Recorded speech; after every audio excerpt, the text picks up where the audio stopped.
The fluorescent lights hummed overhead as Maria Santos wiped down the mahogany conference table for the third time that evening. Her calloused hands moved with practiced efficiency, each motion deliberate and thorough. She had been cleaning the executive floors of Pinnacle Industries for 2 years now, invisible to the suits who hurried past her with their expensive briefcases and urgent phone calls. But tonight would be different. Tonight, a single tap on her phone screen would shatter the carefully constructed walls she had built around her new life. Before we jump back in, tell us where you're tuning in from. And if this story touches you, make sure you're subscribed, because tomorrow I've saved something extra special for you. What happened next would force two people from completely different worlds to confront a truth that had been hidden for 7 years. A truth that would challenge everything they thought they knew about success, sacrifice, and second chances. The 42nd floor of the Pinnacle Industries tower offered a breathtaking view of downtown Seattle's skyline, but David Chen barely noticed it anymore. As the company's chief executive officer, he had grown accustomed to the panoramic vista that stretched from Elliott Bay to the distant Cascade Mountains. Tonight, however, his attention was focused entirely on the stack of quarterly reports spread across his desk, each page representing millions of dollars in revenue and thousands of jobs hanging in the balance. David had built Pinnacle Industries from a small tech startup into one of the Pacific Northwest's most successful software companies. At 38, he was considered a wunderkind in the industry, his face gracing magazine covers and his opinions sought after by financial news networks. The corner office, with its floor-to-ceiling windows and minimalist decor, was the physical manifestation of everything he had worked toward since graduating from Stanford 15 years ago. His assistant, Jennifer Walsh, knocked softly on the door before entering with a steaming cup of coffee. She was efficient and professional, having worked for David for the past 3 years, and she knew his habits better than he knew them himself. The coffee would be black, no sugar, and served in the ceramic mug his mother had given him when he landed his first job out of college. "The Peterson account files are ready for your review," Jennifer said, placing the mug on his desk with a gentle clink. "And don't forget you have the board meeting at 8 tomorrow morning. They'll want to discuss the quarterly projections and the proposed expansion into the European market." David nodded absently, his eyes still scanning the financial data. The numbers were good, better than good, actually, but he had learned never to become complacent in the fast-moving world of technology. One misstep, one failed product launch, one competitor's breakthrough could change everything overnight. It was a lesson he had learned the hard way early in his career, and it had shaped his approach to business ever since. "Thanks, Jen. You can head home now. I'll probably be here for another hour or two." Jennifer hesitated at the door. "David, you know you don't have to carry all of this on your shoulders alone, right? You have a great team. Maybe it's time to start trusting them a little more." He looked up from the reports, surprised by her candor. Jennifer was usually strictly professional, rarely offering personal advice or opinions about his work habits. "I appreciate the concern, but this is what it takes. Success doesn't happen by accident." "I know, but success also doesn't mean much if you don't have anyone to share it with." After Jennifer left, David found himself staring out at the city lights, her words echoing in his mind. It wasn't the first time someone had suggested he was too focused on work, too isolated in his pursuit of professional achievement. His last relationship had ended 8 months ago, when Sarah, a marketing executive at a competing firm, had grown tired of cancelled dinner plans and weekend business trips. "You're married to your company," she had said during their final argument. "There's no room for anyone else in that relationship." At the time, he had dismissed her criticism as unfair. Building a company required sacrifice, dedication, and single-minded focus. Personal relationships, while nice, were often a distraction from the bigger picture. But lately, especially during quiet moments like this, he wondered if perhaps there was some truth to what she had said. The soft sound of a vacuum cleaner humming in the hallway pulled him from his thoughts. The cleaning crew would be making their rounds soon, working through the night to ensure the office was pristine for the next day's business. David had always found their presence oddly comforting, a reminder that the building never truly slept, that there was always someone working to maintain the carefully orchestrated environment that made success possible. 15 floors below, Maria Santos pushed her cleaning cart down the carpeted corridor of the 27th floor, her movements quiet and efficient. She had perfected the art of invisibility over the past 2 years, becoming part of the building's ecosystem without drawing attention to herself. The office workers who occasionally stayed late barely acknowledged her presence, and that was exactly how she preferred it. Maria's uniform was simple but professional: navy blue pants and a matching polo shirt with the cleaning company's logo embroidered on the chest. Her dark hair was pulled back in a neat ponytail, and she wore comfortable shoes that allowed her to spend hours on her feet without complaint. At 32, she had the kind of natural beauty that no amount of expensive makeup could replicate, though she did everything possible to downplay it in her current environment.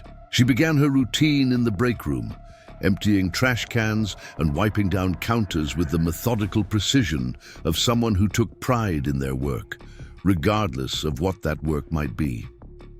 The coffee maker needed extra attention tonight, as someone had apparently spilled cream across the counter and failed to clean it up.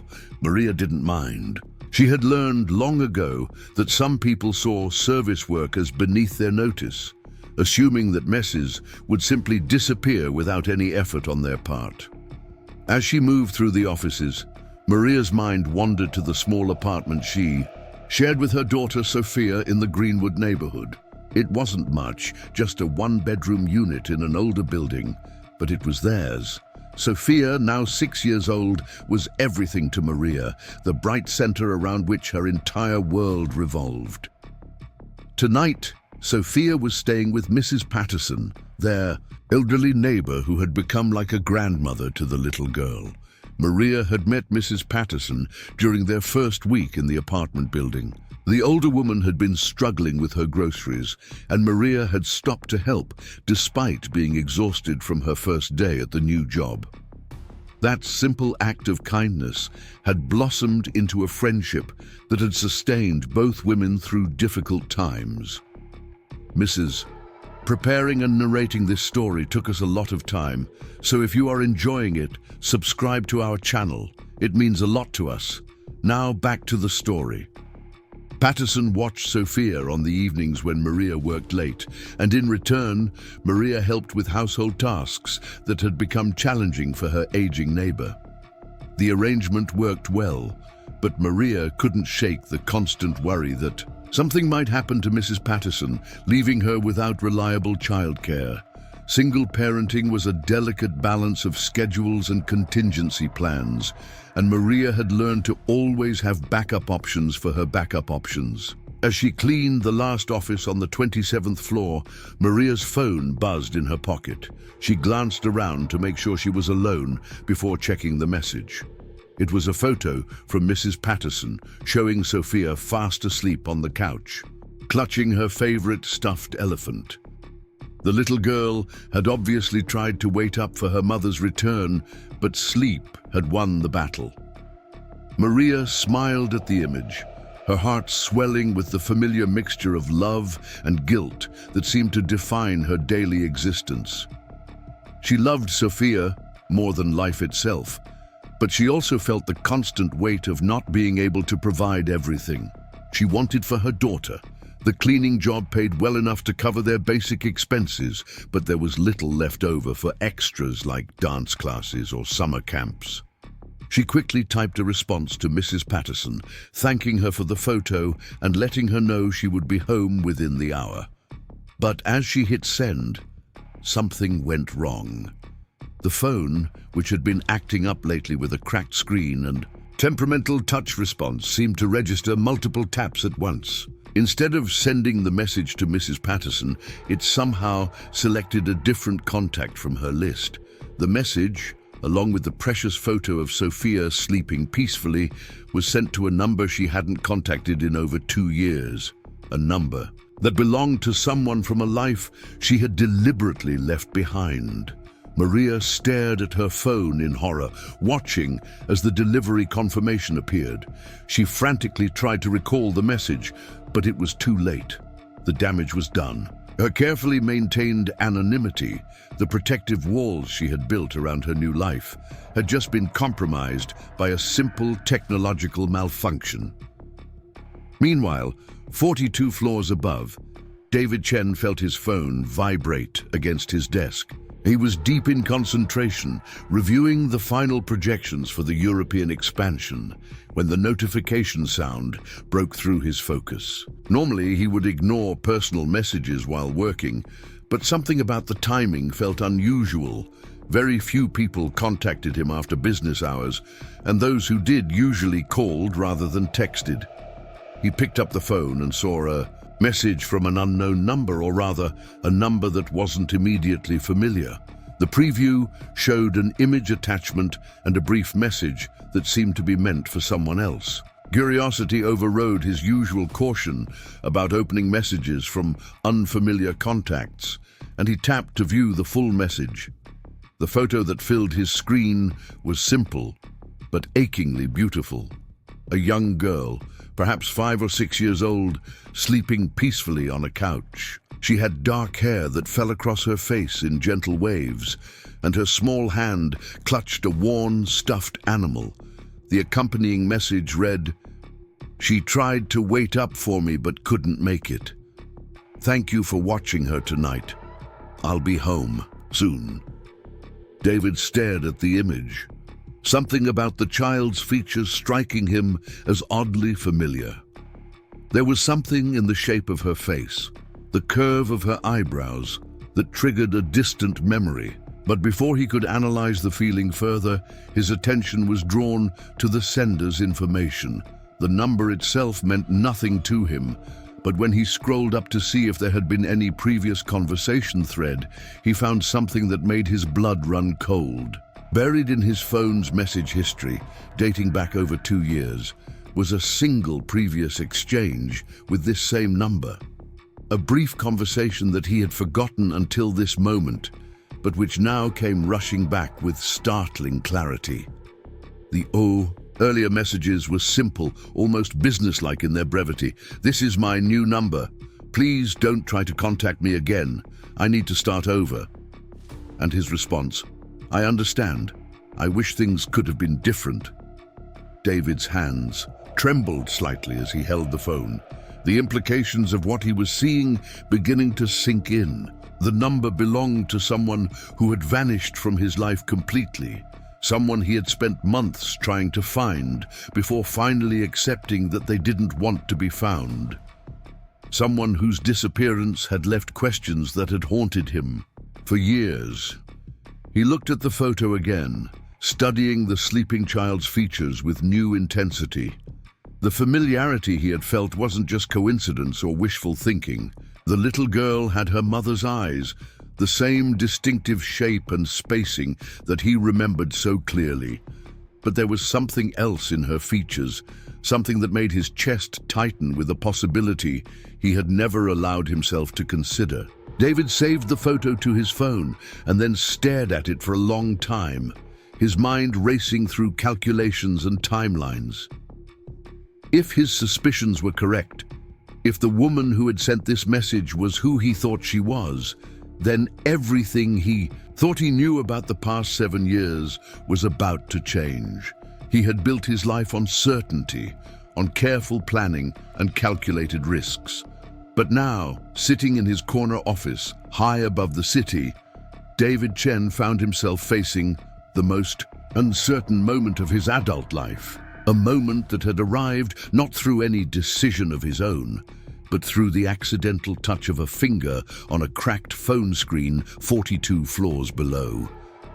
The building around him continued its nightly rhythm. Security guards made their rounds, cleaning crews worked their way through empty offices, and the city lights sparkled in the distance like fallen stars. But for David, time seemed to have stopped entirely, suspended in the space between what was and what might be. He reached for his desk drawer and pulled out a small, leather-bound notebook that he had kept locked away for years. Inside were phone numbers, addresses, and notes from his search for someone who had simply vanished one day without explanation, someone whose absence had created a void in his life that he had never quite learned to fill.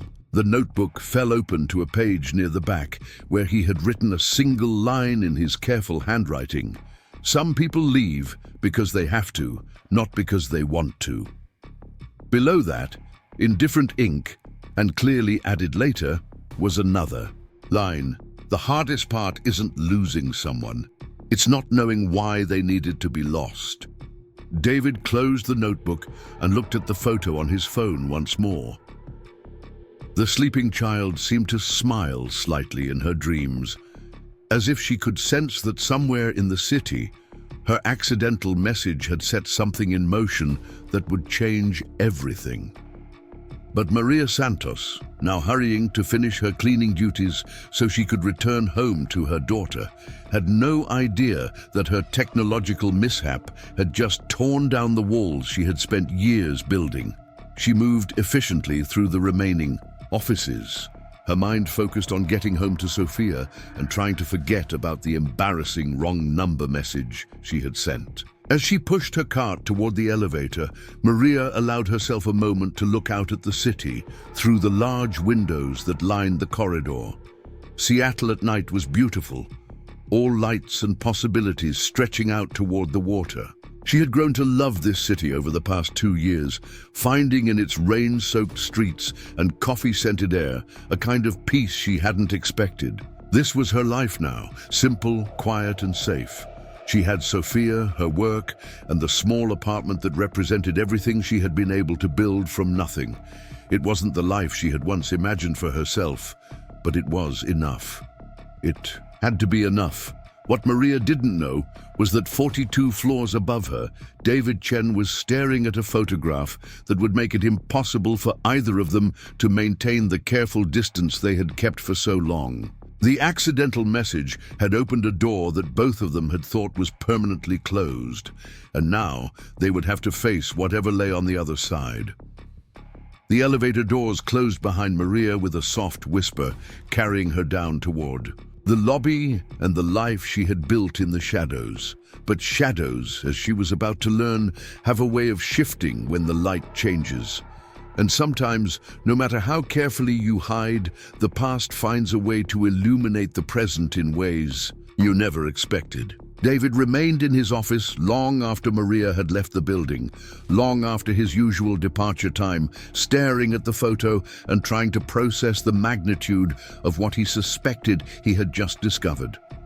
The quarterly reports lay forgotten on his desk, their urgent importance suddenly seeming trivial compared to the possibility that everything he thought he knew about his life was about to change. Outside, the city continued its nightly dance of lights and shadows, unaware that within the walls of the Pinnacle Industries building, 2 lives had just collided across the distance of floors and years, connected by nothing more than an accidental touch and the glow of a phone screen in the darkness. The morning sun filtered through the blinds of David's penthouse apartment, casting long shadows across the hardwood floors. He had barely slept, spending most of the night staring at the ceiling and replaying memories he had tried to bury. The photograph of the sleeping child remained on his phone, a digital reminder of the questions that now consumed him. Every time he closed his eyes, he saw her face, searching for similarities, for proof of what his heart already suspected. David's apartment reflected his success, but revealed nothing of his soul. Clean lines, expensive furniture, and carefully curated art pieces created an environment that was impressive, but sterile. The kitchen, with its granite countertops and professional-grade appliances, showed little evidence of regular use. David typically ate at the office or grabbed meals between meetings. The dining room table served as a second workspace rather than a place for shared meals. He stood by the floor-to-ceiling windows, coffee mug in hand, watching the early morning traffic begin to build on the streets below. Seattle was waking up, millions of people starting their daily routines, unaware that his carefully ordered world had shifted on its axis. The photo had unlocked something in him, a desperate need to understand what had happened 7 years ago and why. Dr. Isabella Martinez had been the most brilliant student in her class at Harvard Medical School. David remembered the first time he had seen her, standing at the front of a lecture hall during a guest symposium on medical technology innovations. She had been presenting research on neural interface devices, her voice confident and clear as she explained complex concepts to an audience of seasoned professionals. Even then, there had been something magnetic about her presence, an intensity that drew people in. Their relationship had begun professionally. David's company had been developing software for medical devices, and Isabella's research aligned perfectly with their technological capabilities. What started as business meetings evolved into long conversations about the future of medicine, the potential for technology to revolutionize patient care, and their shared vision of making a meaningful impact on the world. Isabella had been different from anyone David had ever known. While he approached problems with logical, systematic thinking, she brought intuition and empathy to every challenge. She could see patterns that others missed, connections that weren't immediately obvious. Her mind worked on multiple levels simultaneously, analyzing not just the technical aspects of a problem, but its human implications as well. Their first official date had been at a small Italian restaurant near Harvard's campus. David had chosen the location carefully, somewhere quiet where they could talk without interruption. Isabella had arrived wearing a simple blue dress that somehow made her dark eyes seem even more striking.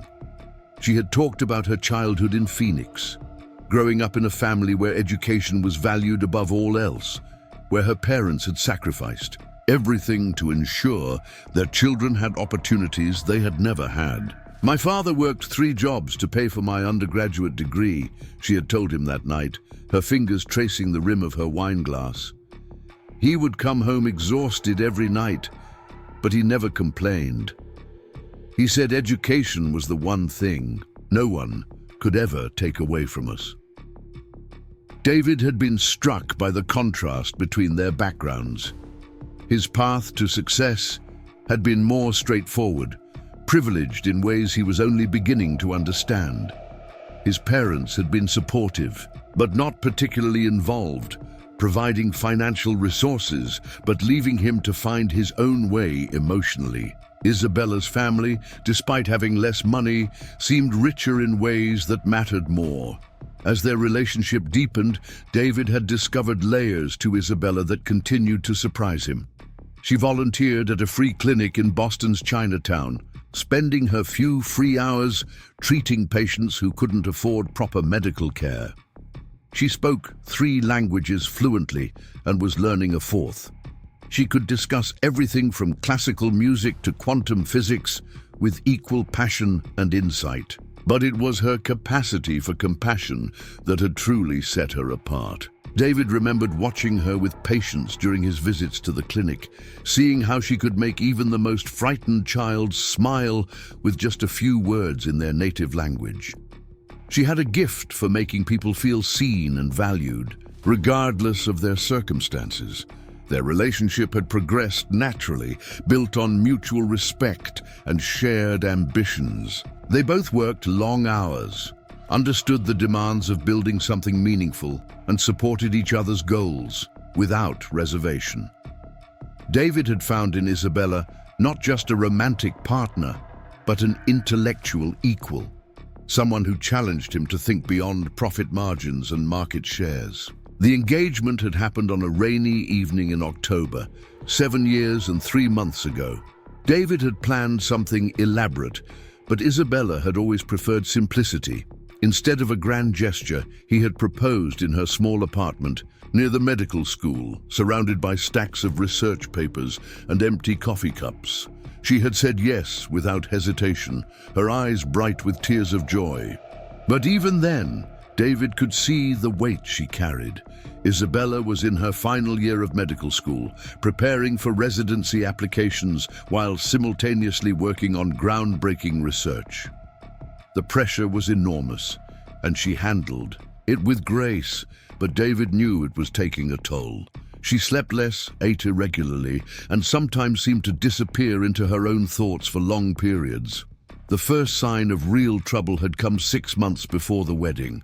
Isabella had been accepted into a prestigious neurosurgery residency program at Johns Hopkins, an opportunity that would launch her career, but require her to move to Baltimore. David's company was at a critical growth phase, requiring his full attention and presence in Seattle. They had tried to make long-distance work, but the strain was evident. "I feel like I'm being pulled in 2 directions," Isabella had confided to him during one of their weekend visits. "I want to be the best doctor I can be, but I also want to build a life with you. Sometimes I wonder if it's possible to have both." David had reassured her that they would find a way, that successful people always figured out how to balance their professional and personal lives. But privately, he had worried about the same thing. His own relationship history was littered with connections that had failed under the pressure of competing priorities. He wanted to believe that what he and Isabella had was different, stronger, but doubt crept in during quiet moments. The breaking point had come on a February evening, 3 months before their planned wedding. Isabella had called him from Baltimore, her voice strained with exhaustion. She had been working 36-hour shifts, sleeping in hospital break rooms, living on vending machine food and determination. A patient had died that day, a young woman not much older than Isabella herself, and the loss had shattered something inside her. "I couldn't save her, David," she had whispered into the phone. "I did everything right, followed every protocol, but it wasn't enough. Her family was there, and they looked at me like I should have been able to perform a miracle." David had wanted to comfort her, to find words that would ease her pain, but he had felt helpless. His problems seemed trivial in comparison. Difficult clients, funding challenges, market uncertainties. Isabella was dealing with life and death every day, carrying the weight of other people's hopes and fears on her shoulders. The conversation that had ended everything happened 2 weeks later. Isabella had driven up from Baltimore for what was supposed to be a planning session for their wedding. Instead, she had sat across from him in his apartment, her hands folded in her lap, and delivered the words that would haunt him for years. "I can't do this, David. I thought I could balance everything, but I was wrong. Medicine demands everything from me, and I don't have anything left to give to a marriage. It wouldn't be fair to you, and it wouldn't be fair to the patients who need me to be completely focused." David had tried to argue, to propose alternatives, to convince her that they could make it work. But Isabella had already made her decision. She had removed her engagement ring and placed it on the coffee table between them, the small diamond catching the light like a tear. "I love you," she had said, her voice barely audible. "That's why I have to let you go. You deserve someone who can give you their whole heart, not someone who's constantly torn between competing loyalties." After she left that night, David had thrown himself into his work with renewed intensity. He had convinced himself that Isabella's choice proved his long-held belief that serious relationships were incompatible with serious ambition.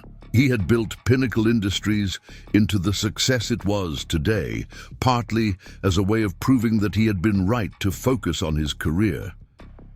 But now, staring at the photograph on his phone, David wondered if he had misunderstood everything about that time in their lives. The little girl in the image looked to be about 6 years old, which would place her birth roughly 9 months after Isabella's disappearance.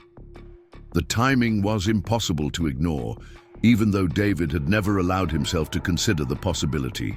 Before, he had tried to find Isabella after she left, hiring private investigators and reaching out to mutual contacts.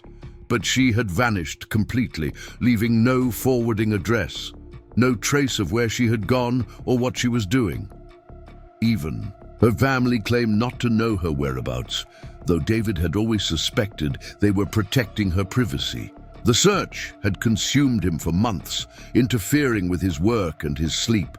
Finally, his therapist had convinced him that he needed to accept Isabella's choice and move forward with his life. Some people need to disappear in order to find themselves, she had said. The kindest thing you can do is respect that need.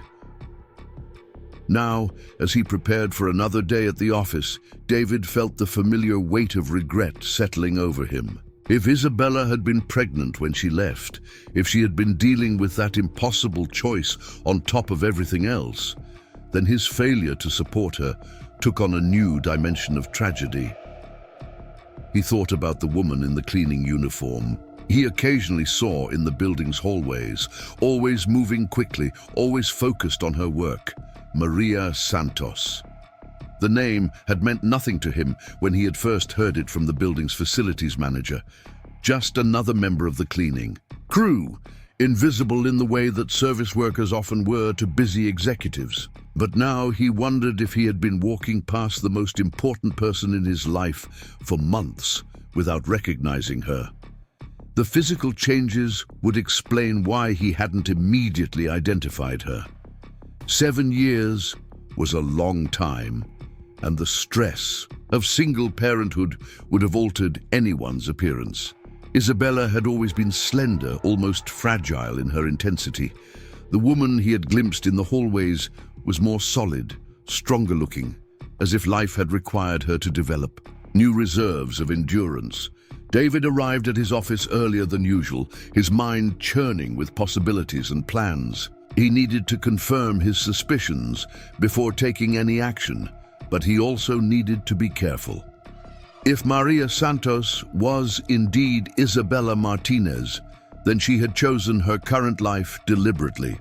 Barging back into her world without permission could cause more harm than good. Jennifer noticed his distraction immediately. "You look like you didn't sleep," she observed, setting his morning coffee on the desk. "Are you feeling all right?"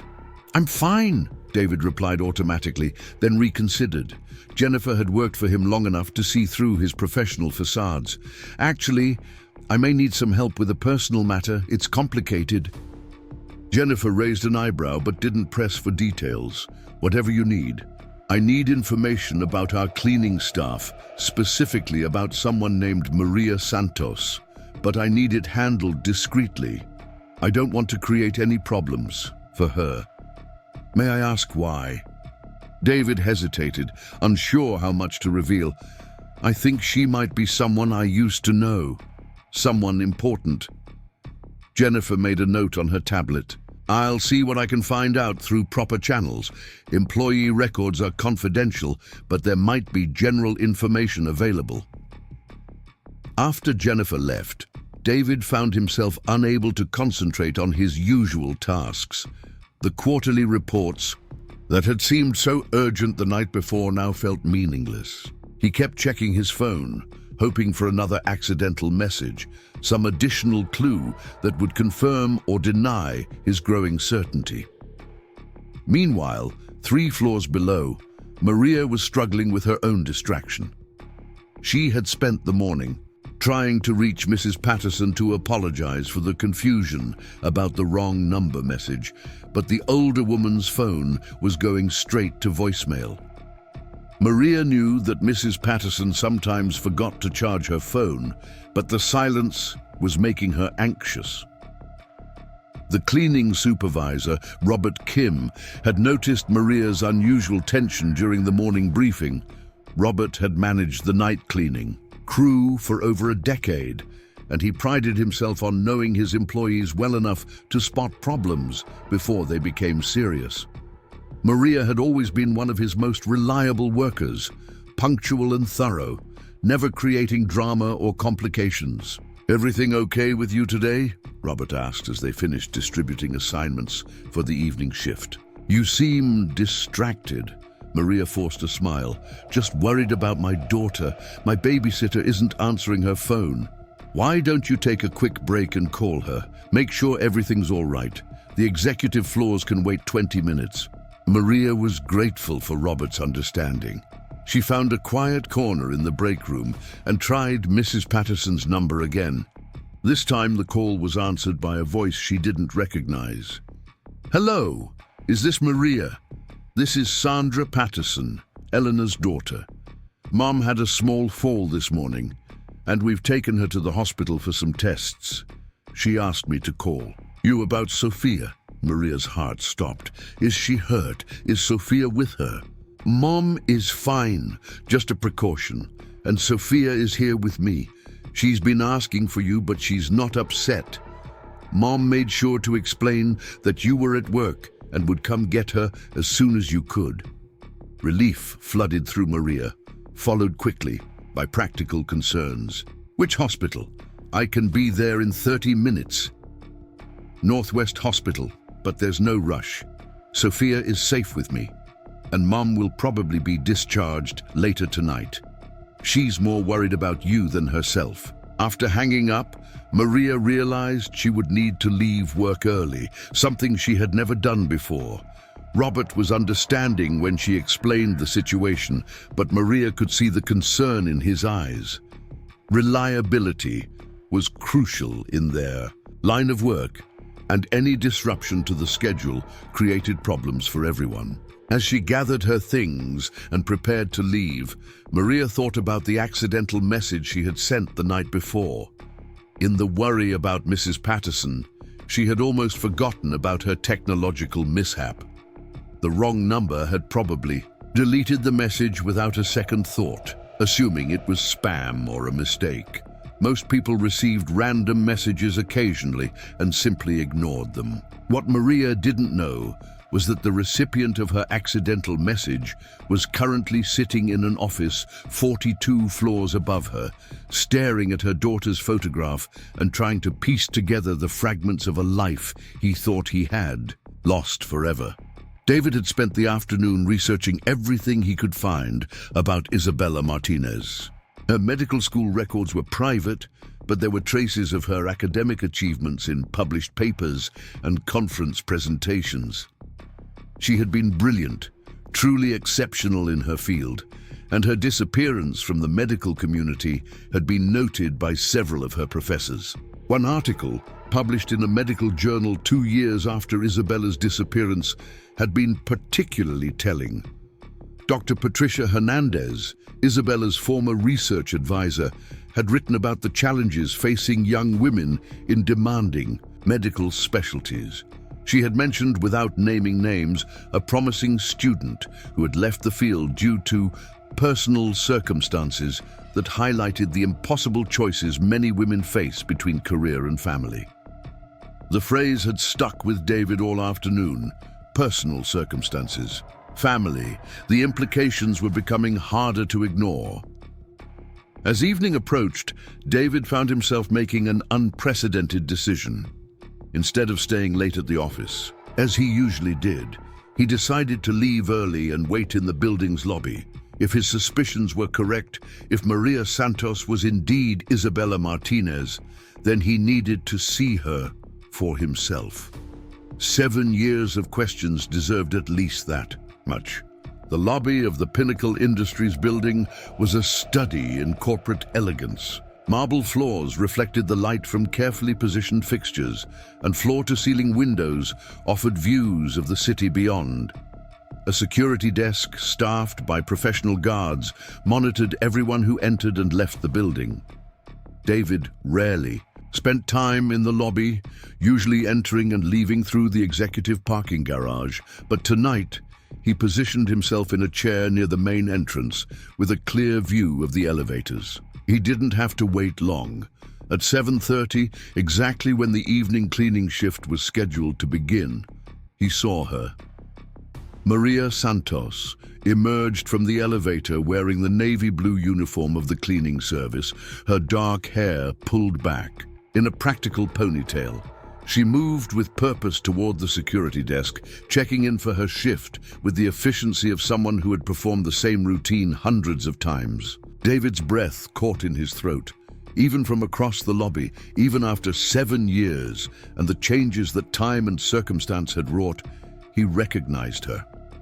The way she carried herself, the tilt of her head when she listened to the security guard's instructions, the unconscious grace in her movements. This was Isabella Martinez, the woman he had loved and lost, the brilliant doctor who had vanished from his life without explanation.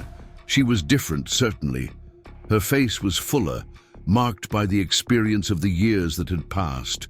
There were lines around her eyes that hadn't been there before, signs of sleepless nights and daily struggles. But the essential her, the spark that had drawn him to her in the first place, was still there. As Maria turned from the security desk and headed toward the service elevators, David felt a rush of conflicting emotions. Relief at finally knowing she was alive and apparently well. Anger at the years of uncertainty and unanswered questions. Confusion about why she had chosen to hide her identity and work in a job so different from her training and capabilities. But mostly, he felt a deep sadness for the life they might have had together, for the child who was growing up without, knowing her father, for the choices that had led them all to this moment. David remained in the lobby long after Maria had disappeared into the service elevator, trying to process the magnitude of what he had just confirmed. Isabella Martinez, the woman who had broken his heart 7 years ago, was working as a janitor in his own building. She was raising their child alone, struggling to make ends meet while he lived in luxury just floors above her nightly work. The irony was almost too much to bear. For months, he had been in the same building as the two most important people in his life without knowing it. How many times had their paths crossed without recognition? How many opportunities for reconnection had been missed because of his own obliviousness to the world beyond his executive suite? As he finally left the building and walked to his car, David knew that everything had changed. The accidental photograph had opened a door that could never be closed again. Now he had to decide what to do with the knowledge he had gained, how to approach a woman who had clearly chosen to remain hidden, and how to potentially become part of a child's life who didn't even know he existed. The stakes could not have been higher, and for the first time in his professional life, David Chen had no strategy, no plan, no clear path forward. All he had was love, regret, and the determination to somehow make right what had gone so wrong 7 years ago. The city lights blurred past his windows as he drove home, each one representing a life, a story, a set of circumstances as complex as his own. Somewhere in those lights was his daughter, probably sleeping peacefully, unaware that her father had just discovered her existence. Somewhere in those lights was the woman he had never stopped loving, preparing for another night of work in the shadows of the life they might have shared. Tomorrow would bring new challenges, new decisions, and new possibilities. But tonight, David could only sit with the weight of what he had learned and try to imagine a future that included the family he had never known he had. Maria hurried through the automatic doors of Northwest Hospital, her heart still racing from the taxi ride across town. The sterile smell of antiseptic and the familiar sounds of medical equipment brought back memories she had tried to suppress. 7 years ago, she had walked these same halls as Dr. Isabella Martinez, confident in her white coat and stethoscope. Now she was just another worried visitor, dressed in jeans and a sweater, rushing to check on the people who mattered most to her. Sandra Patterson was waiting in the emergency department's family area, her graying hair pulled back in a neat bun and her kind eyes reflecting the same warmth that had drawn Maria to her mother. Sophia sat beside her, swinging her legs from the adult-sized chair and coloring in an activity book that someone had given her. When she saw Maria, the little girl's face lit up with relief. "Mama!" Sophia called out, jumping down from the chair and running into Maria's arms. The embrace felt like coming home after a long journey, and Maria held her daughter tightly, breathing in the familiar scent of her strawberry shampoo. "I'm sorry I'm late, sweetheart," Maria whispered, smoothing Sophia's dark hair. "How's Mrs. Patterson? Are you okay?" "She fell down in the kitchen when she was making me lunch," Sophia explained, with the matter-of-fact tone that children use for serious subjects. "But she said it didn't hurt much, and the nice ambulance people let me ride with her. They had lots of buttons and lights." Sandra Patterson stood and extended her hand to Maria with a warm smile. "You must be Maria. Mom has told me so much about you and Sophia. I'm sorry we're meeting under these circumstances, but I wanted you to know that Sophia has been absolutely wonderful, very brave and very polite." "Thank you for taking care of her," Maria replied, shaking Sandra's hand. How is Mrs. Patterson?" "The nurse at the front desk wouldn't give me much information since I'm not family. She's doing well, all things considered. They've done x-rays and a CT scan, and everything looks normal. The doctor thinks she got dizzy and lost her balance, probably due to her blood pressure medication. They want to keep her overnight for observation, but she should be able to go home tomorrow." Relief washed over Maria like a tide. Mrs. Patterson had become so much more than a babysitter over the past 2 years. She was Sophia's surrogate grandmother, Maria's closest friend, and the anchor that made their small family feel complete. The thought of losing her was almost unbearable.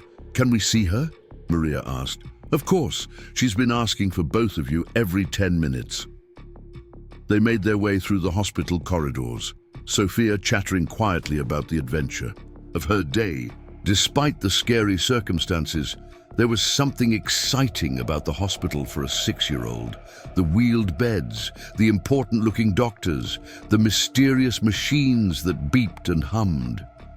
Maria listened to her daughter's observations, while fighting back her own complex emotions about being in a medical facility again. Mrs. Patterson was sitting up in her hospital bed, looking smaller than usual in the oversized gown, but alert and smiling. Her silver hair was slightly mussed, and there was a small bandage on her forehead where she had hit the kitchen counter during her fall. But her eyes were bright and focused as Sophia ran to her bedside. "There's my brave girl," Mrs. Patterson said, reaching out to take Sophia's hand. "Did you tell your mama about our adventure today?" "I told her about the ambulance and the nice doctors," Sophia replied solemnly, "and about how you said not to be scared, because hospitals are where people go to get better." Maria felt her throat tighten with emotion. Even in her own moment of crisis, Mrs. Patterson had been thinking about Sophia's feelings, making sure the experience wasn't traumatic for a young child. It was exactly the kind of thoughtfulness that had made Maria trust her with the most precious thing in her life. "Thank you," Maria said quietly, pulling a chair up to the bedside. "For everything. Not just today, but for the past 2 years. I don't know what Sophia and I would have done without you." Mrs. Patterson waved dismissively, but Maria could see the emotion in her eyes. "Nonsense, dear. You two have brought more joy into my life than you know. Sophia's like the granddaughter I never had, and you've become the daughter I always hoped Sandra would give me grandchildren through." Sandra laughed from her position near the window. "Mom, you know I've been trying. It's not as easy as it used to be when you were young." "Well, in the meantime, I'll spoil Sophia and pretend she's mine," Mrs. Patterson replied with a grin that made Sophia giggle. They visited for another hour, with Sophia showing Mrs. Patterson the drawings she had made while waiting, and Mrs. Patterson telling stories about her own childhood adventures. Maria marveled at how the older woman could make even a hospital room feel warm and welcoming, how she could turn a frightening experience into something manageable for a 6-year-old. As visiting hours drew to a close, Mrs. Patterson pulled Maria aside while Sophia was distracted by a nursing student who was showing her how to use a stethoscope. "Dear, I need to ask you something, and I don't want you to take this the wrong way," Mrs. Patterson said in a low voice. "But are you in some kind of trouble? You seemed very shaken up yesterday evening when you came to get Sophia more than usual. And today, when Sandra called you, you sounded almost panicked." Maria hesitated, unsure how much to share. Mrs. Patterson had never pressed her about her past, accepting Maria's vague explanations about needing a fresh start after a difficult divorce. But the older woman was perceptive, and Maria sometimes suspected she knew there was more to the story. "It's complicated," Maria finally said. "Someone from my past contacted me unexpectedly, and it brought up some old anxieties. I thought I had put all of that behind me, but apparently some wounds take longer to heal than others." Mrs. Patterson nodded thoughtfully. "The past has a way of catching up with us, doesn't it? I've learned that running from problems usually just delays dealing with them, but sometimes we need time to become strong enough to face what we've been avoiding. I just want to protect Sophia," Maria said. "She's had enough instability in her young life. I don't want to drag her into adult complications." "Of course not, but you also can't protect her from everything forever. Children are remarkably resilient, you know. Sometimes we underestimate their ability to handle difficult truths, especially when those truths are presented with love and honesty." Before Maria could respond, Sophia bounded back over to them, excited about her impromptu medical lesson. They said their goodbyes to Mrs. Patterson, promising to visit again the next day, and made their way back through the hospital corridors. As they waited for a taxi outside the main entrance, Sophia looked up at her mother with curious eyes.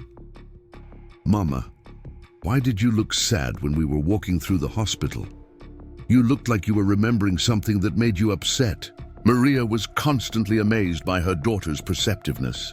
At 6 years old, Sophia noticed emotional subtleties that many adults missed, and she had an uncanny ability to ask exactly the right questions at exactly the wrong times.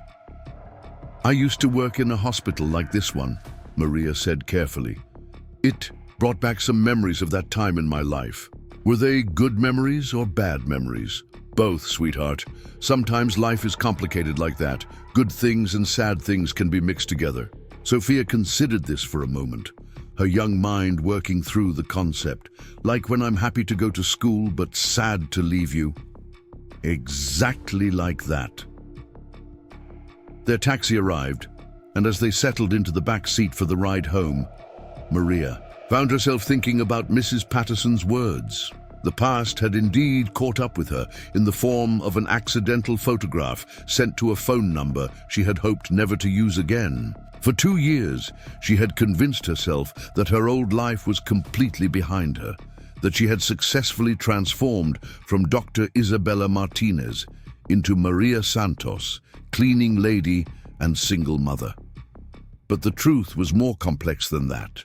She hadn't transformed so much as hidden, burying one identity beneath another without ever fully reconciling the two. The brilliant, ambitious medical student still existed inside her, along with all the dreams and disappointments that had shaped her journey. Meanwhile, across the city, David was having his own complicated evening. After confirming Maria's identity, in the lobby, he had gone home and spent hours researching everything he could find about her current life. It wasn't difficult to piece together the basic facts. Maria Santos lived in a modest apartment building in Greenwood with her 6-year-old daughter, Sophia. She worked for premium cleaning services, had no criminal record, and kept a low profile that suggested someone who valued privacy above all else.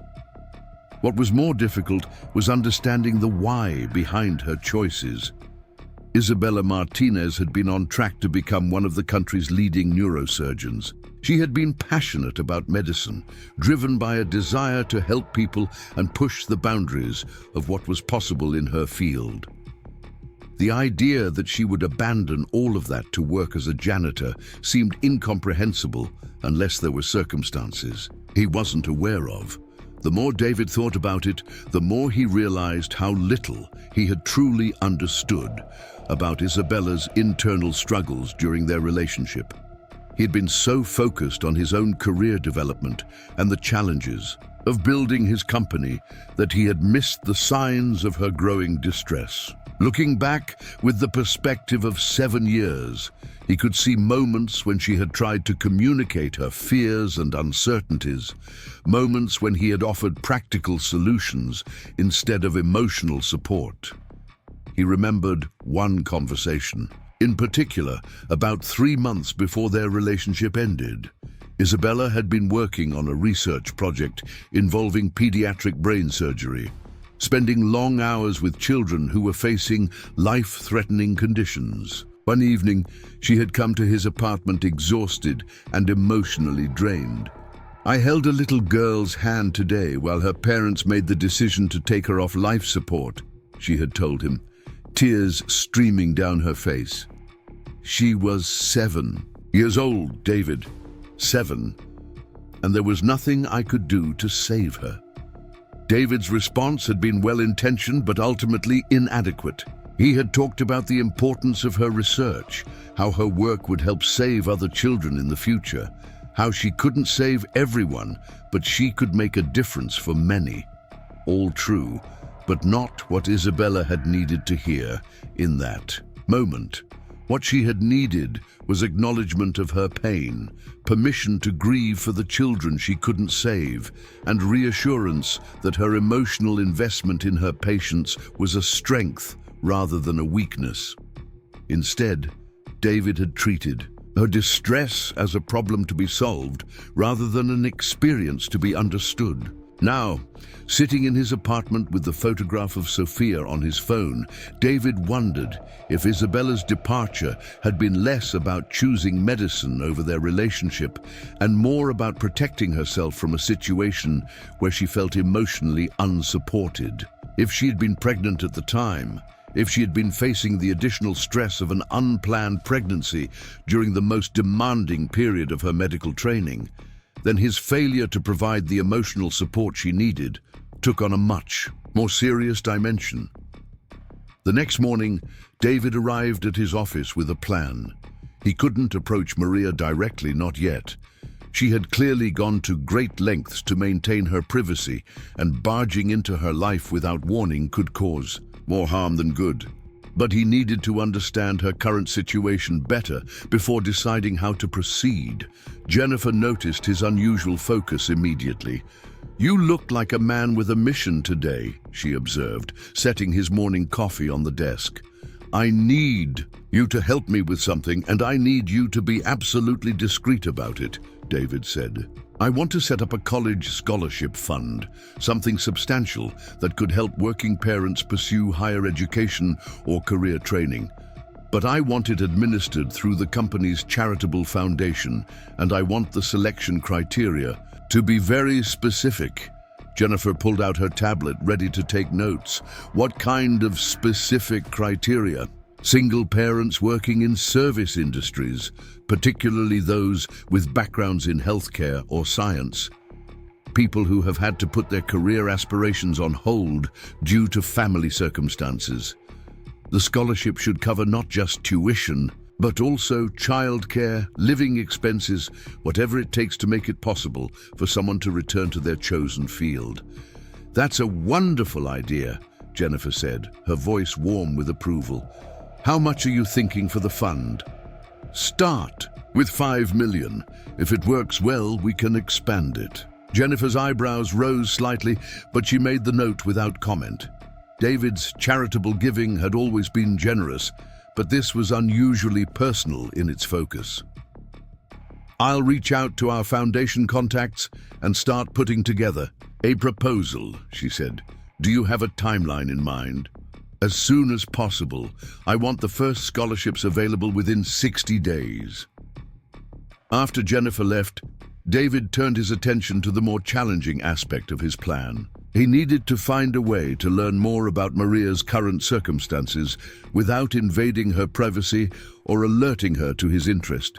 The scholarship fund would hopefully provide an avenue for helping her without revealing his involvement, but he needed to understand what kind of help would be most meaningful. His solution came in the form of premium cleaning services contract renewal.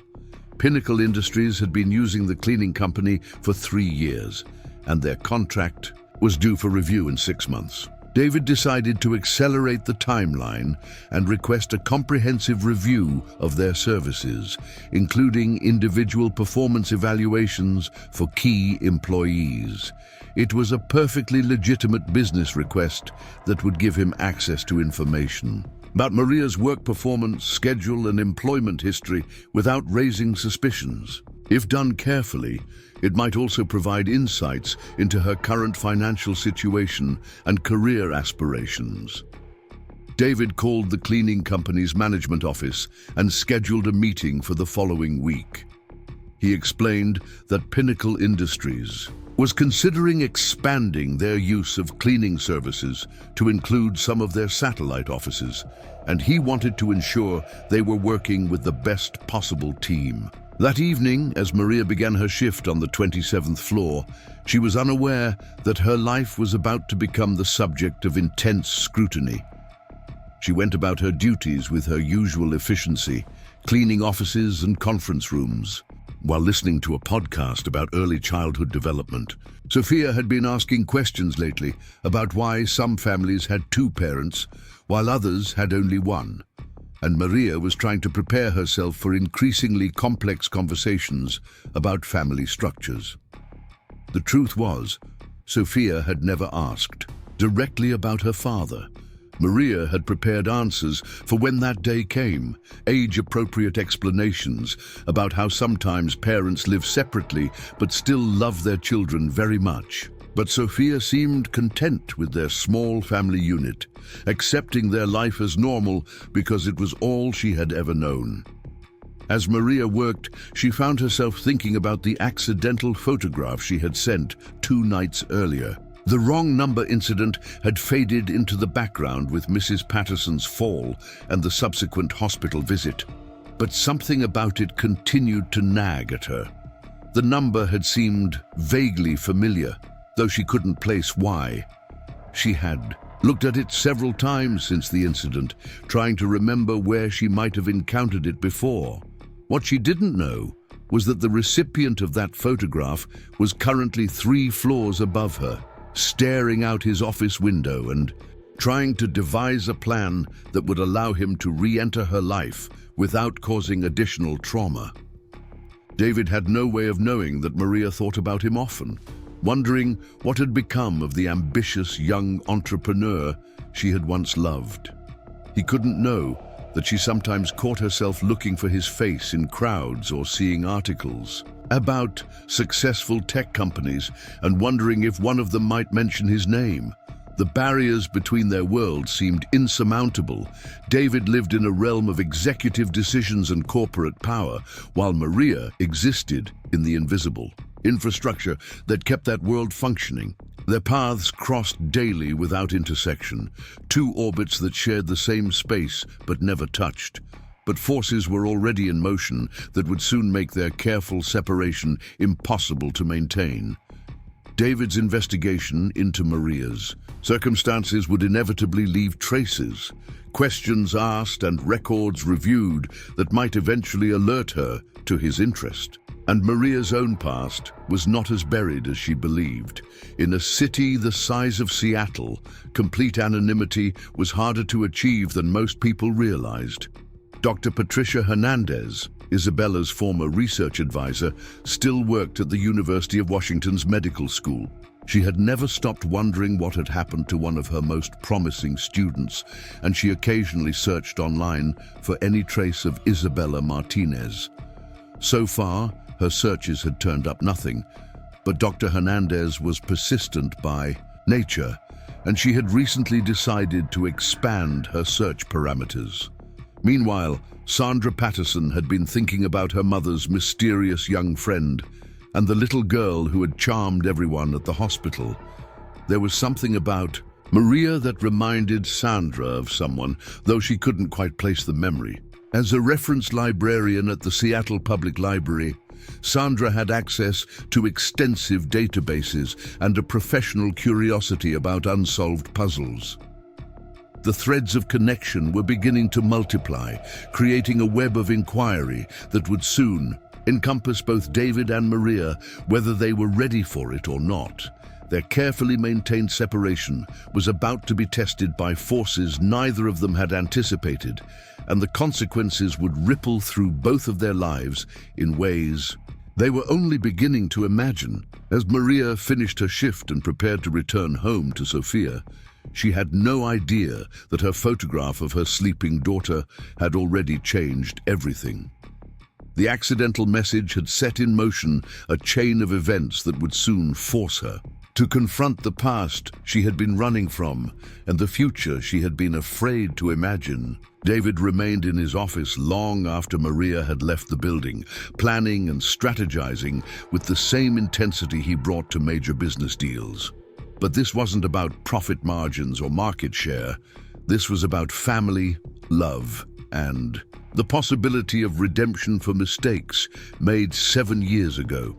The stage was set for a confrontation that would test both of their defenses and force them to decide whether the love they had once shared was strong enough to overcome the years of separation and misunderstanding that lay between them. The emergency began at 11:30 on a Thursday night, 3 weeks after David had discovered Maria's true identity. Sofia had developed a fever that afternoon, nothing unusual for a 6-year-old, but by evening her temperature had spiked to dangerous levels. Maria had been preparing to leave for her shift at Pinnacle Industries when Sofia began experiencing difficulty breathing, her small chest rising and falling with alarming effort.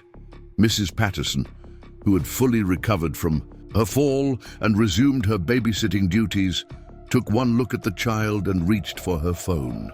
"We need to get her to the hospital immediately," she said with the authority of someone who had raised 3 children of her own. "This isn't something that can wait until morning."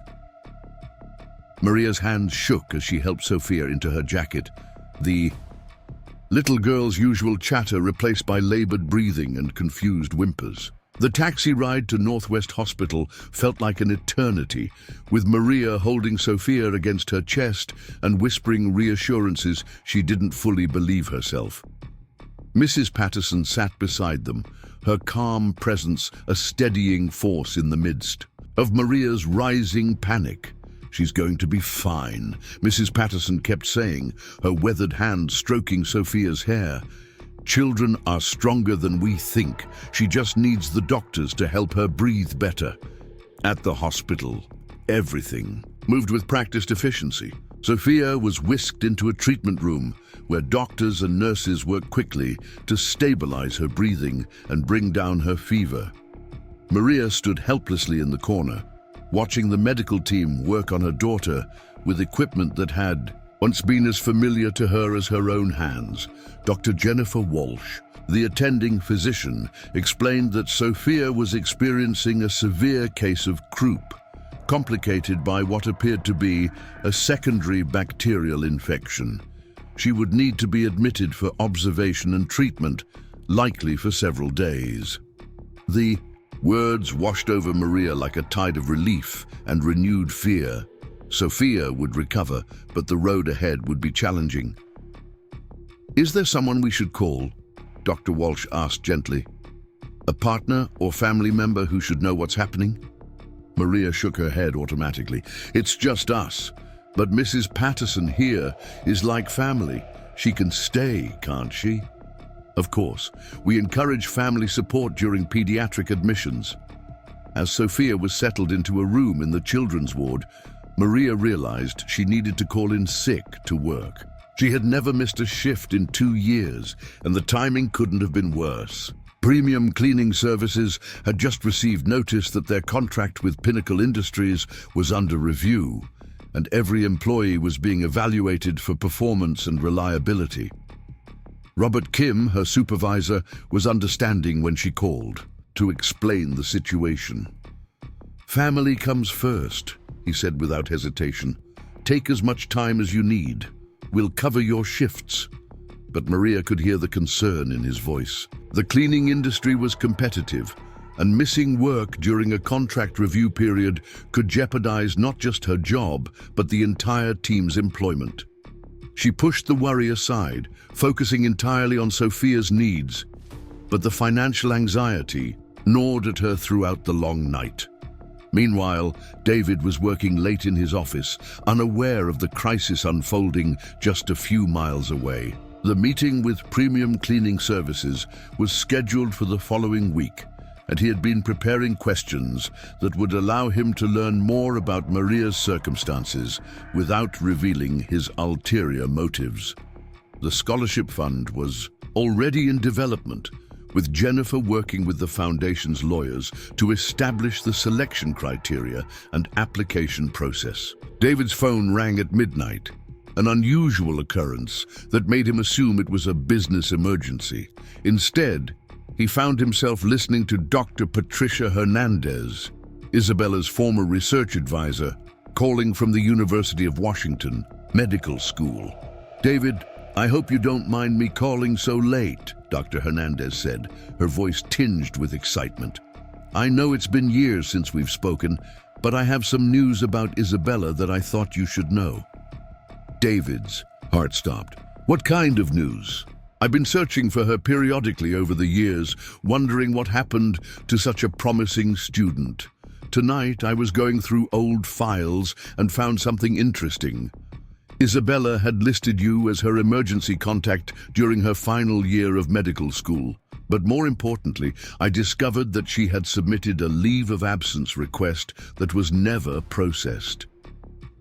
A leave of absence? She requested a 1-year hiatus from the program, citing personal health issues. The request was dated just 2 weeks before she disappeared. "David, I think she was planning to return to medicine. I don't think she left permanently by choice."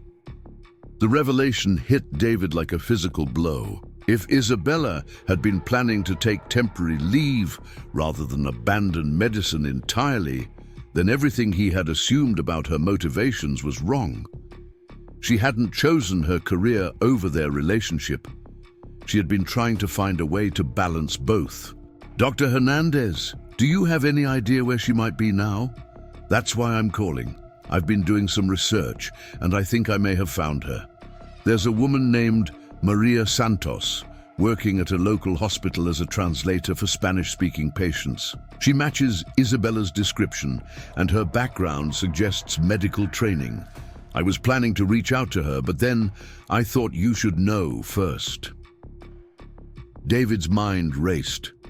Dr. Hernandez had found a different Maria Santos, one who worked at a hospital rather than as a janitor. But the coincidence was too significant to ignore. Could there be 2 women with the same assumed name, both connected to Isabella's past? "Which hospital?" David asked, though he suspected he already knew the answer. "Northwest Hospital. She works in the pediatric ward, helping families navigate complex medical situations. David, if this is Isabella, she's found a way to use her medical knowledge without actually practicing medicine. It's brilliant, really. She can help patients and families without the liability and pressure of being a licensed physician." Northwest Hospital, the same hospital where Maria had taken Mrs. Patterson just weeks earlier. David realized that the woman Dr. Hernandez had found and the Maria Santos he knew might be the same person, working multiple jobs to support herself. And Sophia, the pieces of the puzzle were finally coming together. "Dr. Hernandez, I need to ask you not to contact her directly, at least not yet. The situation is more complicated than you know, and I don't want to cause her any problems. Of course. But David, if this is Isabella, she deserves to know that people care about what happened to her. She was one of the brightest students I ever taught, and her disappearance left a void in the medical community. After hanging up, David sat in stunned silence, processing the implications of what he had learned. Isabella hadn't just become Maria Santos, cleaning lady. She had become Maria Santos, medical translator, using her knowledge and language skills to help families in crisis.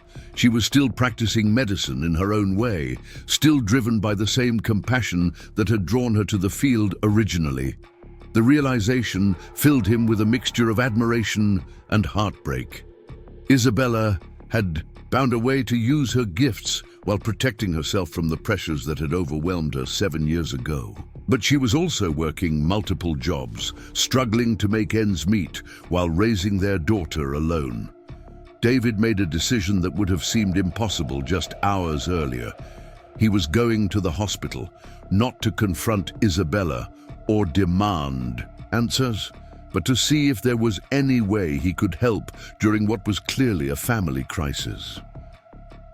He arrived at Northwest Hospital at 2 in the morning, unsure of what he would find or what he would say if he encountered Maria.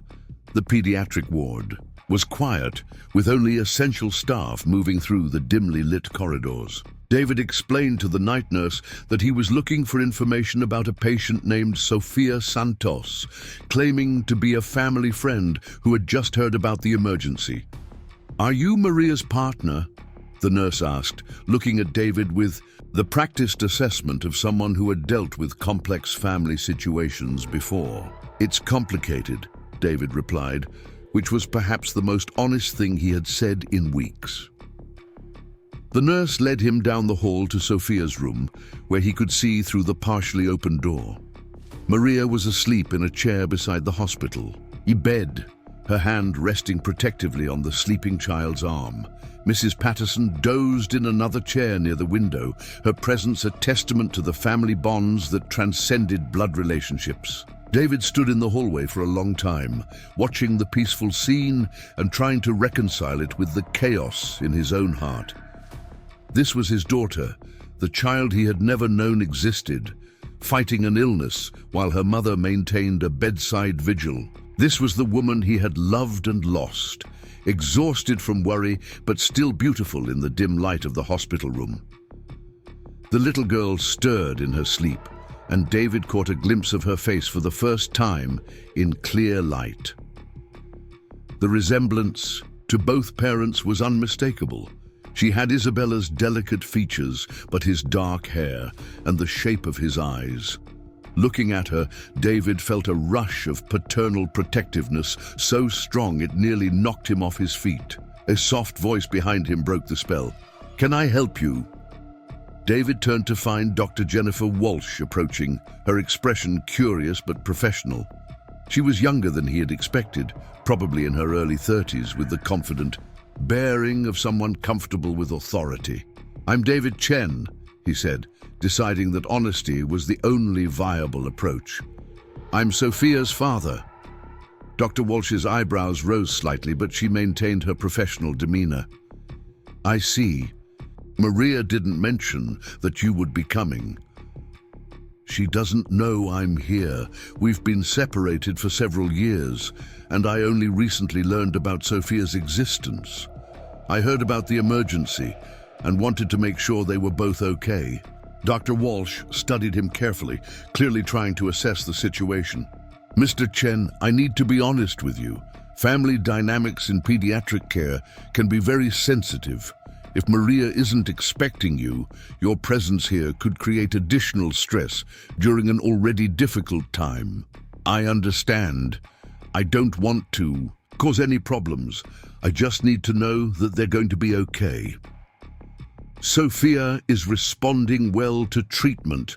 Her breathing has stabilized and her fever is coming down. We expect a full recovery, but she'll need to stay here for a few more days to make sure the infection is completely cleared. Relief flooded through David so intensely that he had to lean against the wall for support. "Thank you. Is there anything she needs? Anything I can do to help?" Dr. Walsh hesitated, then seemed to make a decision. "Mr. Chen, I'm going to speak frankly with you. Maria is one of our most valued translators here at the hospital. She works with families in crisis, helping them navigate complex medical situations with compassion and expertise. But I can see the strain she's under, trying to balance multiple jobs while caring for Sophia alone." Multiple jobs?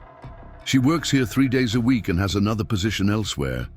She's incredibly dedicated, but the schedule is exhausting. Having a sick child while managing financial pressures isn't easy for anyone. David nodded, filing away this information for later consideration. "If there's anything I can do to help, please let me know. Even if Maria doesn't want to see me, I want to make sure Sophia has everything she needs. The best thing you can do right now is let them rest." "But Mr. Chen, I think you should know that Maria talks about Sophia's father sometimes. She's never said anything negative about him. If anything, I get the impression that she believes he doesn't know about Sophia's existence." The words hit David like a revelation. Maria hadn't been hiding Sophia from him out of anger or spite. She had been protecting him from what she perceived as an unwanted burden, just as she had protected him from the pregnancy 7 years ago by leaving without explanation. "Dr. Walsh, can I ask you something? As a medical professional, what would you recommend for a situation like this? How should I approach reconnecting with someone who disappeared from my life years ago?" Dr. Walsh considered the question carefully. "Honestly, slowly and with complete transparency. People who disappear usually have good reasons, and those reasons don't just go away because circumstances change. If you want to be part of their lives, you need to prove that you understand and respect the choices they've made, even if you don't agree with them." David thanked Dr. Walsh and took one last look at the hospital room where his newly discovered family slept. Then he made perhaps the most difficult decision of his life.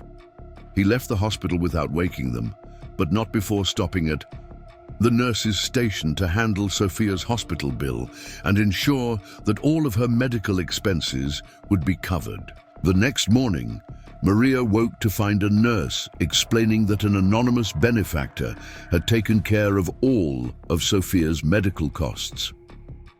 When she pressed for details, the hospital staff could only tell her that the arrangement had been made through a corporate charitable fund that regularly helped families in need. Maria was suspicious but grateful. Medical bills would have created a serious financial burden, especially with her missing work during Sophia's illness. She accepted the help, while making a mental note to research the charitable organization later, wanting to properly thank whoever had made the generous donation. Sophia recovered quickly, her natural resilience aided by excellent medical care and her mother's constant presence. By the weekend, she was back to her usual energetic self, though Maria insisted on taking an additional few days off work to monitor her recovery. During those quiet days at home, Maria found herself thinking more about the direction of her life. Sophia's illness had been a stark reminder of how precarious their situation was. If Maria got sick or injured, if anything happened to Mrs. Patterson, their small support system could collapse quickly. She had been considering returning to medicine for months, encouraged by her colleagues at the hospital, who recognized her knowledge and skills. Dr. Walsh had mentioned several times that there were physician assistant programs that could allow Maria to practice medicine without going through the full residency process again. It would mean 2 years of intensive study, but it would also mean financial security and the ability to use her training fully. The scholarship fund that David had established was announced that same week, though Maria didn't initially connect it to her circumstances. The program offered comprehensive support for single parents seeking to return to healthcare careers, covering not just tuition, but living expenses and childcare costs. The selection criteria seemed almost too perfectly tailored to her situation. Mrs. Patterson was the first to suggest that Maria apply. "It's as if someone designed this program specifically for people like you," she observed, while reading the announcement in the local newspaper. "You should at least submit an application." What's the worst that could happen? What Maria didn't know was that David had been carefully orchestrating opportunities for her, working through intermediaries to ensure that help was available without revealing his involvement. The scholarship fund, the anonymous payment of Sophia's medical bills, even the hospital's offer of additional translator hours were all part of his strategy to support her while respecting her apparent desire for independence. But David's careful planning was about to be disrupted by forces beyond his control. Dr. Patricia Hernandez had been conducting her own investigation, and her persistence was beginning to yield results. Sandra Patterson, Mrs. Patterson's daughter, had been researching Maria's background out of curiosity and professional habit. The threads of inquiry were converging in ways that would soon make continued secrecy impossible. The confrontation finally came on a Tuesday evening, 3 weeks after Sophia's recovery. Maria was working her usual shift at Pinnacle Industries when she received an urgent call from Mrs. Patterson. Dr. Hernandez had contacted Sandra, who had contacted her mother, who was now calling Maria with news that made her blood run cold. "Dear, I think you need to sit down," Mrs. Patterson said gently. "Someone from your past has been looking for you. A Dr. Hernandez from the university called Sandra this afternoon. She's been trying to track down a former student named Isabella Martinez." Maria's hands trembled as she held the phone. "What did you tell her?" "Nothing yet. Sandra wanted to talk to you first. But dear, I think it's time to stop running from whatever you've been hiding from. People who care about you are trying to find you, and that usually means good things, not bad ones." After hanging up, Maria stood in the empty office building, surrounded by the tools of her hidden life, and realized that her carefully constructed anonymity was crumbling. Dr. Hernandez's inquiry would lead to questions, investigations, and eventually to the truth about who she really was. But perhaps most terrifyingly, it might lead back to David. Chen, the man whose child she had been raising in secret for 6 years. The man who worked 42 floors above her every night, unaware that the most important parts of his life were scrubbing floors and emptying trash cans in the same building, where he made million-dollar decisions. As Maria finished her shift that night, she made a decision that had been 7 years in the making. It was time to stop hiding. It was time to face the past she had been running from and the future she had been afraid to imagine. But first, she needed to figure out how to protect Sophia through whatever storm was coming. The next morning, she would submit her application for the scholarship program, take the first step toward reclaiming her medical career, and prepare for the confrontation that could no longer be avoided. Because Maria Santos was tired of being invisible and Dr. Isabella Martinez was ready to come home.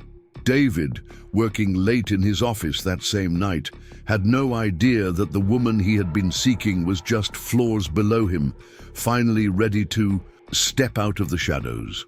The accidental photograph that had started this journey was about to lead to a reunion that would challenge both of them to become better versions of themselves, for Sophia's sake and for their own. The building hummed with its nightly rhythm, elevators carrying people between floors, security guards making their rounds, and life continuing its complex dance of connection and separation. But change was in the air, the kind of change that comes not from planning or strategy, but from the simple human need to be known and loved for who we really are. Soon, very soon, the walls between their worlds would come down completely, and David and Isabella would have to face not just each other, but the 7 years of choices that had led them to this moment. The accidental message had been just the beginning. What came next would determine whether love could bridge the distance between who they had been and who they could become together. Up next, you've got 2 more standout stories right on your screen. If this one hit the mark, you won't. Want to pass these up? Just click and check them out.